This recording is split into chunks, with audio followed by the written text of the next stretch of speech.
TMC party किस हद तक चली गई आप इससे पता चलता है, उनकी मानसिकता और उनका जो आचरण है। आप देखे होंगे एक राज्य के मुख्यमंत्री जिस तरह भाषा का प्रयोग कर रही है, इससे लगता है हम लोग कहाँ आ गए।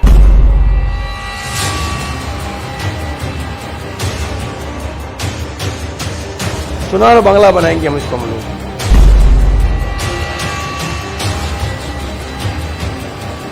आप देखे होंगे हमारे माननीय सांसद दिलीप घोष जी कुछ बिहार जिले में गए थे कल, उन पर हमला किया गया।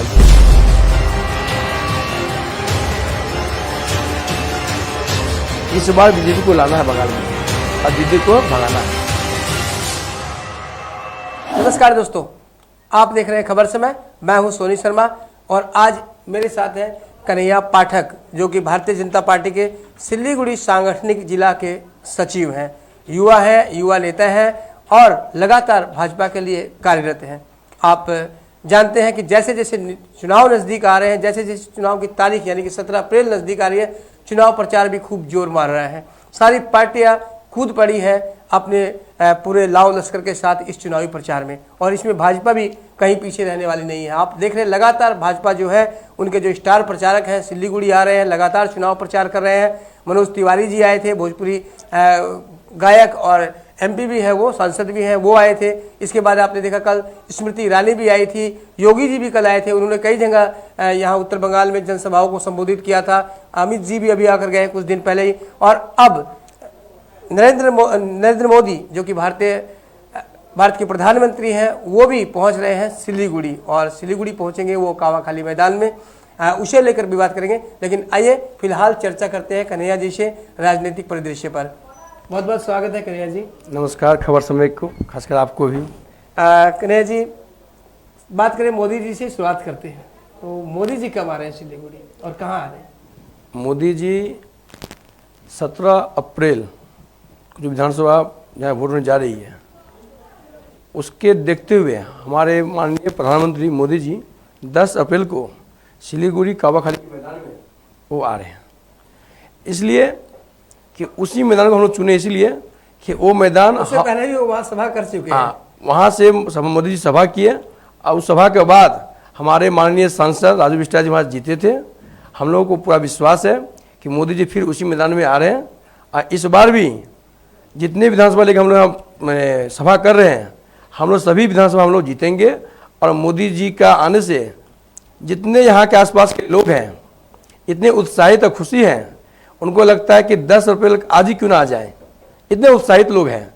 इसलिए मोदी जी को देश ही नहीं बल्कि विदेशों में भी जितना प्यार मिलता है उनको, इनको देखते हुए प्रत्येक लोग मोदी जी की सभा में जाने के लिए उत्सुक है। कन्हैया जी, आप कहूँ या भारतीय जनता पार्टी कहूँ, तो क्या मोदी जी को पकड़कर चुनाव वैतरणी पार करना चाहती है? देखिए, ऐसी नहीं है। मोदी जी हमारे देश के प्रधानमंत्री हैं और खासकर हमारे भारतीय जनता पार्टी के स्टार प्रचारक तो छोड़ दीजिए, सबसे अच्छे प्रचारक और नंबर 1 प्रचारक मोदी जी हैं। कि उन्हीं के नेतृत्व में हम लोग बंगाल में 19 में हम लोग हाफ किए थे, और उन्हीं के नेतृत्व में अमित शाह जी और जेपी नड्डा जी के नेतृत्व में हम लोग बंगाल में इस बार साफ पूरा कर देंगे दीदी को। और 2 मई दीदी गई। आप श्योर है कि 2 मई दीदी गई? 100% हम लोग में विश्वास है। तो कितनी सीटें ला रहे हैं आप लोग? 200 के पार लाएंगे। 200 के पार? 200 के पार, यानी अब की बार आपका नारा ही है कि अब की बार 200 पार। 200 के पार। हमारे माननीय गृह मंत्री जी ने जो वादा किया बंगाल के लोगों को कि 200 के पार सीट लाएंगे बंगाल में, और उनकी जो मेहनत और जेपी नड्डा जी का जो यहाँ बंगाल में इतने बार बार प्रचार करना, मोदी जी बार बार बंगाल में इतना समय दे रहे हैं, जनता को लग रहा है कि इस बार हम लोग बंगाल में असल परिवर्तन हम लोग करने का लक्ष्य एक ही बार है, इसी बार मिला है। अन्यथा हम इस बार छूट जाएंगे तो फिर कब क्या होगा नहीं पता नहीं, लेकिन बंगाल बांग्लादेश बन जाएगी, ये श्योर है। इसीलिए जनता इस बार पर विश्वास के साथ भारतीय जनता पार्टी के साथ है। जनता में एक उत्सुक जो माहौल बना हुआ है, एक हम लोग चुनाव को जो बोलते हैं एक महापर्व है। इस महापर्व में आप देखे होंगे मोदी जी, अमित शाह जी, नड्डा जी जहाँ जहाँ जा रहे हैं, लोगों का जन समर्थक जन जुआर जो प्यार है ये रास्ते में दिखाई पड़ रहा है। इसीलिए मुझे पूरा विश्वास है कि बंगाल के लोगों ने मन बना लिया है कि इस बार हम लोग बंगाल में परिवर्तन लाएंगे और 200 सीट पार करेंगे और दीदी को 2 मई को विदाई देंगे ताकि दीदी बांग्लादेश भी जा सकती है। यानी कि जनसभाओं में जो भीड़ उमड़ रही है आपके समर्थकों की, उससे उत्साहित है और उससे आप लोग को लग रहा है कि अब की बेर भारतीय जनता पार्टी सत्ता पर काबिज हो जाएगी। बिल्कुल। साथ ही ये भी नारा दे रहे हैं कि अभी नहीं तो कभी नहीं। देखिए, इसलिए कि हम लोग पहले भी हम लोग चुनाव करवाए थे, लेकिन जिस तरह का अभी जो अपार समर्थन, लोगों में उत्साह, लोगों में विश्वास, ऐसा समर्थन विश्वास पहले कभी नहीं था। इसलिए हम लोग को लग रहा कि हमारे पूरे पार्टी को हमारे मोदी जी पर जिस तरह जनता का प्यार शुरू से बना हुआ है, आज भी मोदी जी जहाँ जहाँ जा रहे हैं इतने संख्या में भीड़ जमा हो पाती है कि वहाँ का जितना रिकॉर्ड है सबको तोड़ते हुए मोदी जी का जो प्यार मोहब्बत है इन लोगों तक पहुँच पाता है, क्योंकि उनको पता है कि मोदी जी एक ऐसे प्रधानमंत्री हैं जो बोलते नहीं वो करते भी हैं। इन्हीं लिए उनका विश्वास लोगों में एक अलग तरह का उनके प्रति विश्वास है। अच्छा कन्हैया जी, बात करें लोकल की बात कर लेते हैं। यहाँ पर अगर सिल्लीगुड़ी की बात करें तो सिल्लीगुड़ी और आसपास की 2 सीटें, 3 सीटें आती है। एक डाबग्राम फूलबाड़ी, सिल्लीगुड़ी प्रॉपर और नक्सलबाड़ी माटीगढ़ा। ये एक तरह से सिल्लीगुड़ी का इलाका आप कह सकते हैं, सिल्लीगुड़ी से जुड़े हैं। तो इन तीनों सीटों पर क्या स्थिति रहने वाली है? आपके मैं खबर समय के जो है ना स्टूडियो मैं बोल के जाता हूँ, ये तीनों विधानसभा आप जो पूछे हैं हम लोग जीतेंगे। हर मोर्चे पे हम लोग जीतेंगे। और इस तीनों विधानसभा से यही नहीं, हम लोग पहाड़ के भी 3 सीट, क्योंकि राजू बिष्टा जी हमारे जो माननीय सांसद हैं उनके देख रेख में जो 6 विधानसभा जो खासकर चल रही है, इनके बावजूद भी डाबरा फुलवारी वो भी हमारे जिला अभी इसको देख रहे हैं। ये 7 विधानसभा हम लोग अच्छे मार्जिन से जीतेंगे और आप ही का स्टूडियो में आके मिठाई बांटेंगे, आपको बताएंगे कि हम लोग जो बोलते हैं वो करते हैं। अच्छा कन्हैया जी, इतने विश्वास की वजह क्या है? आप पूरे कॉन्फिडेंट है कि आप तीनों सीटें जीत रहे हैं, तो आखिर ऐसा क्या है कि आपको लग रहा है कि भारतीय जनता पार्टी ये तीनों सीटें जीत जाएगी? देखिए, मैं एक-एक करके बता रहा हूँ। सिलीगुड़ी विधानसभा जो क्षेत्र है, यहाँ पे वर्षों से CPM प्रार्थी जो है अशोक बाबू यहाँ के विधायक भी थे, मंत्री भी थे, यहाँ के मेयर भी थे। इसके बावजूद भी जो शहर का विकास होना चाहिए था वो किसी भी तरह से किसी एंगल से विकास नहीं हो पाया। और दूसरी बात जो है, एक उनका उम्र फैक्टर हो गया है। इस उम्र में उनको खुद को बैठकर नए लोगों को चांस देना चाहिए था, ये उन्होंने नहीं किया। CPM में कहावत है कि जब तक CPM के जितने लोग हैं जब तक कि देह न त्याग देंगे वो लोग कुर्सी नहीं छोड़ेंगे। इसलिए सिलीगुड़ी विकास के लिए हम लोग जो हमारा जो प्रार्थी है शंकर घोष जी, वो युवा है और युवा नेता है। इसीलिए भाजपा ने उनको टिकट दिया है और मुझे पूर्ण विश्वास है कि यहाँ की जनता ने मन बना लिया है, क्योंकि यहाँ के जो TMC के जो प्रार्थी हैं ओम प्रकाश मिश्रा जी, वो यहाँ के है नहीं। वो एक्चुअली कलकत्ता से यहाँ आए हैं, उनका मूल मर्जर से है, मैं मानता हूँ। लेकिन एक रेजिडेंशियल लेने के लिए भी मान लीजिए उनको कहाँ खोजेंगे लोग। इसीलिए TMC मैदान से पहले आउट हो चुकी है, बचा है यहाँ पर CPM के लोग विश्वास खो चुके हैं, क्योंकि जनता यहाँ CPM को बहुत ज़्यादा प्यार दिए है लंबे समय से। यहाँ के शहरी विकास मंत्री भी थे अशोक बाबू, अभी तक कायम है, अभी तक में। लेकिन जितना विश्वास किए थे, एक चीज मैं कहना चाहता हूँ, एक हंसी लगी आपको, ये दुर्भाग्य बंगाल के लिए। केंद्र में BJP, राज्य में TMC और सिलीगुड़ी में CPM। अब क्या हो रहा, CPM वाले बोलते TMC सपोर्ट नहीं किए, TMC वाले बोले केंद्र सपोर्ट नहीं किए। इसीलिए हम लोग कहना चाहते हैं, इस बार हम लोग का नारा है कि 3 जगह ट्रिपल इंजन हम लोग देंगे, ताकि ये जो अशोक बाबू बार बार चिट्ठी लिखते हैं, जो चिट्ठी लिख के क्या करते हैं वो प्रेस मीडिया को दिखाते हैं, एक न्यूज बन के एक छप जाता है। उसके बाद CPM वाले क्या करते हैं, उनको एक किताब बना देते हैं। किताब बनने के बाद क्या करते हैं, हर दुर्गा पूजा में वो लोग कैंप करते हैं हिलका रोड में। कैंप के बाद क्या होता है, उस किताब को लोग प्रकाशित कर देते हैं कि हमने चेष्टा किया था, ये TMC वाले हमारा काम नहीं किया। ममता दीदी काम नहीं किया। यही बात मैं यहाँ की जनता को मैसेज देना चाहता हूँ, आप लोग सोचिए, क्योंकि यहाँ के जनता ने बहुत समय, यहाँ के जनता ने अशोक बाबू को प्यार किया, समर्थन दिया, लेकिन यहाँ का विकास जो होना चाहिए था, आज आप देखे होंगे कि छोटा सा सिलीगुड़ी में विधान मार्केट जैसे शहर में, या बोल सकते हैं भेनस मोड़ से आप चले जाइए दार्जिलिंग मोड़, मिनिमम आपको 1 घंटा का दूरी आपको तय करना पड़ेगा। लेकिन दुर्भाग्य है, इसलिए मैं यहाँ की जनता से अपील करना चाहता हूँ, आप लोग इस बार अपना बहुमूल्य वोट बर्बाद ना करें, भाजपा को अपना वोट दें, और आपका एक वोट से मैं आपको विश्वास देना चाहता हूँ कि आपका एक वोट इस सिलीगुड़ी के क्रियाकलाप को बदल देंगे। हम लोग दार्जिलिंग मोड़ में एक फ्लाईओवर का निर्माण करवाएंगे, विधान मार्केट में एक माने केंद्रीय आप बोल सकते हैं पार्किंग व्यवस्था हम लोग वहाँ करवाएंगे।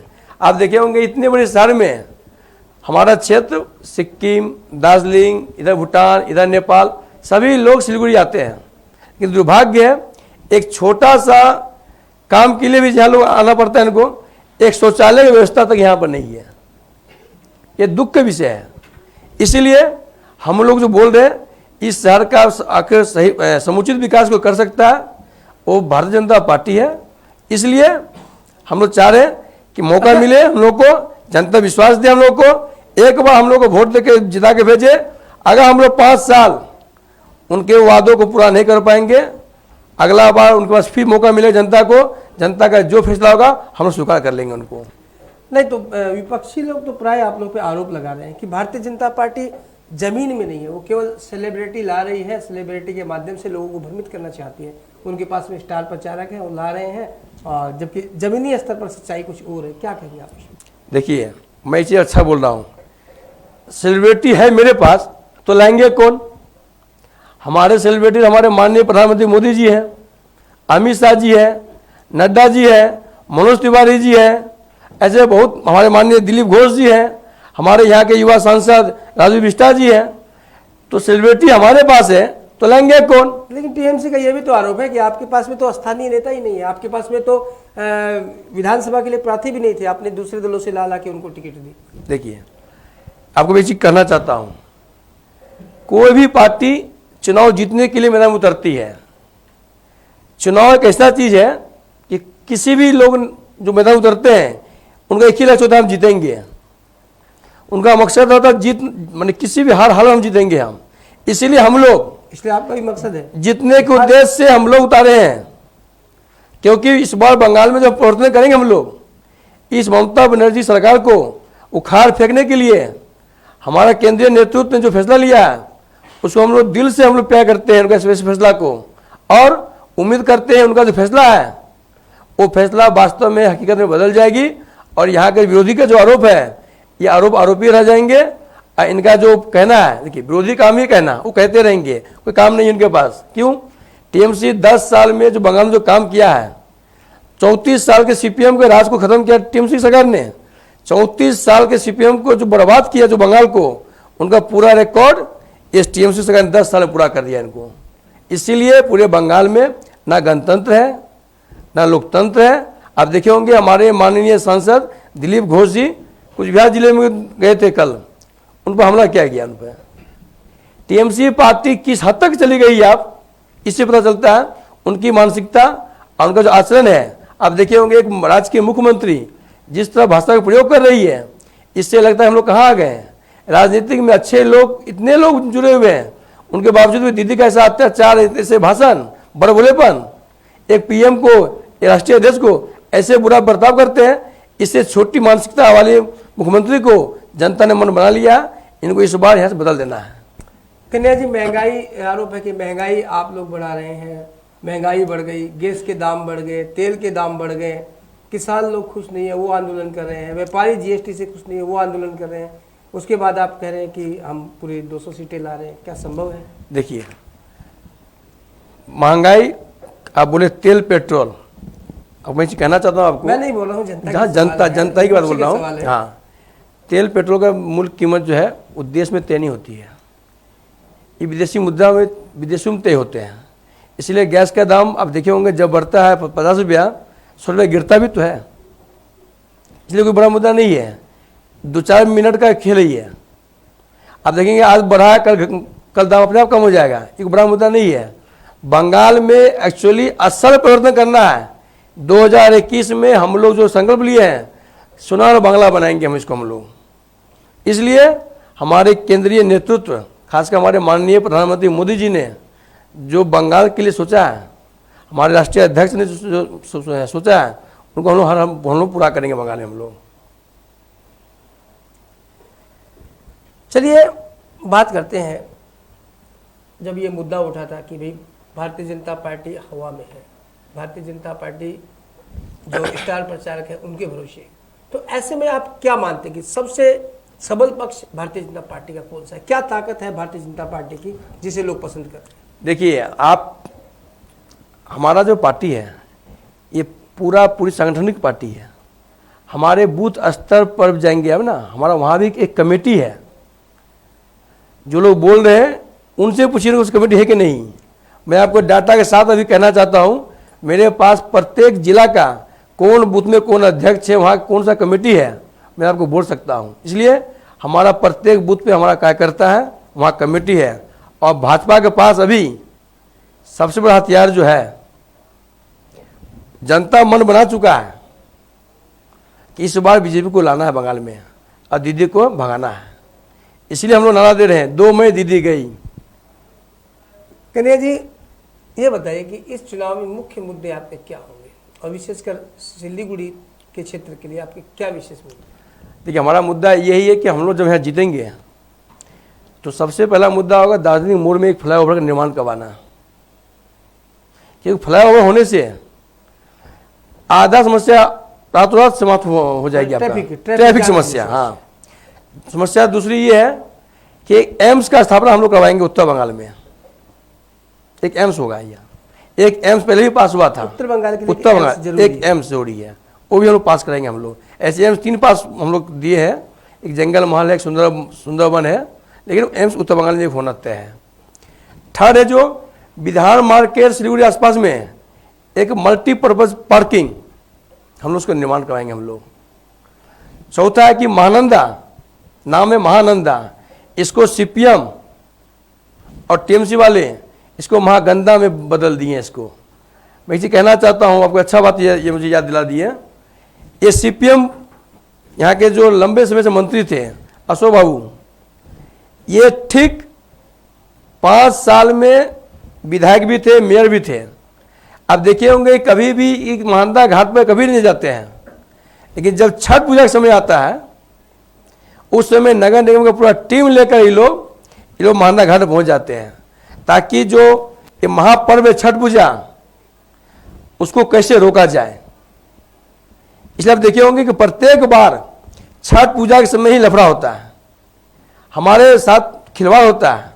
इसलिए मैं जनता से अपील करना चाहता हूं कि ये बात भूले नहीं, इस बार भाजपा को लाइए और महानंदा घाट पे धूमधाम से छठ मनाएंगे हम लोग। इसीलिए कि ये लोग 5 साल कुछ करते नहीं है, सालों भर घर सोए रहते हैं, ठीक छठ पूजा समय ये लोग जग के चल जाते हैं महानंदा पे। कन्हैया जी, इस क्षेत्र की एक बड़ी समस्या चाय बगान, चाय बगान के जो मजदूर हैं उनका जीवन भी काफ़ी गरीबी से गुजर रहा है, तो क्या इसके लिए कुछ कदम उठाने जा रहे हैं आप? हम लोग वादा किया है इनके इसलिए कि इनका जो न्यूनतम मजदूरी है हम लोग 350 रुपया देंगे इनको हम लोग, और इनका जो जमीन का जो है हम लोग पट्टा भी देंगे इनको, हम लोग देंगे हम लोग। और जितने यानी ये बातें आपके घोषणा पत्र में शामिल है? ऑलरेडी शामिल भी है। ऐसे पहले हमारे सांसद महोदय ने लोकसभा में 1000 करोड़ का पैकेज खासकर चाय बगान के लिए दिए हैं लोग। इसलिए मैं अपने दिल से अपने माननीय सांसद राजू बिष्टा जी को धन्यवाद देता हूं कि वो सिर्फ दार्जिलिंग नहीं, तराई डुवर्स के लिए जितने भी चाय बगान है वो सभी के लिए सोचते हैं। ऐसे युवा सांसद को जितना तारीफ किया जाए उतना कम है। कन्हैया जी कुछ कहना चाहेंगे आप, रिक्वेस्ट करना चाहेंगे मतदाताओं से? मैं एक चीज़ आपको कहना चाहता हूं कि हमारे सिलीगुड़ी एवं मटका नक्सलबाड़ी एवं फांसी देवा और डांगा फुलबाड़ी के जितने भी हमारे भाजपा कार्यकर्ता हैं, भाजपा नेतागण हैं, और खासकर जो सामाजिक संगठन है, क्लब, एनजीओ, मठ मंदिर, मस्जिद, जितने यहाँ के लोग हैं, मैं इनसे एक ही चीज़ करना चाहता हूँ रिक्वेस्ट, कि आपने सभी को देखा, 34 साल सीपीएम को देखा, 10 साल टीएमसी को देखा, एक बार 5 साल के लिए भाजपा को मौका दीजिए आप लोग। अगर 5 साल में हम लोग जो वादा कर रहे हैं अगर पूरा नहीं कर पाएंगे हम लोग, तो फिर मौका आपके पास में आएगा। आपका जो फैसला होगा उसको हम लोग स्वीकार करेंगे और आपका हर बात को हम लोग मानने के लिए तैयार है। क्योंकि सिलीगुड़ी बनाने के लिए, ठीक, आपने सभी को देखा, सिलीगुड़ी बनाने के लिए अभी भाजपा की जरूरत है। और भाजपा एक ऐसा पार्टी है जो वादा करती है वो पूरा करती है। मैं आपको एग्जाम्पल दे रहा हूँ, हम लोग को मैनिफेस्टो में दिए थे हम लोग 370, 35A, राम मंदिर, 3 तलाक, जितने 35 अभी पेंडिंग है। नहीं, अब पास हो गया, आप देखे होंगे, आखिर लागू नहीं किए हम लोग। ये जितने मुद्दा है हम लोग कर चुके हैं। इसलिए भाजपा जो बोलती है वो करती है। आप देखे होंगे कि देश में मोदी जी ने 5 लाख रुपया के आयुष्मान योजना भारत में लागू किया था। दुर्भाग्य है कि पूरा देश में लागू है, बंगाल में लागू नहीं है। हमारी सरकार भाजपा का बनते ही हम लोग इसको फर्स्ट मीटिंग में ही पास कराकर ये गरीबों लोग की जो योजना है, 5 लाख का जो पॉलिसी है आयुष्मान योजना, हम लोग चालू करेंगे और गरीबों के साथ हम लोग खड़ा रहेंगे। और गरीबों का दुख हमारा दुख, गरीबों के सुख के लिए जो कदम उठाना पड़ेगा हम लोग करेंगे उनके लिए। Thank you. नमस्कार। तो दर्शकों, ये थे भाजपा नेता कन्हैया पाठक, जिन्होंने बेबाक रूप से अपनी बातें रखी और आप लोगों से अपील की। पॉलिटिकल टॉक के तहत इस तरह के इंटरव्यू जारी रहेंगे। बस आप बने रहे खबर समय पर और देखते रहे खबर समय, हर समय खबर समय। धन्यवाद।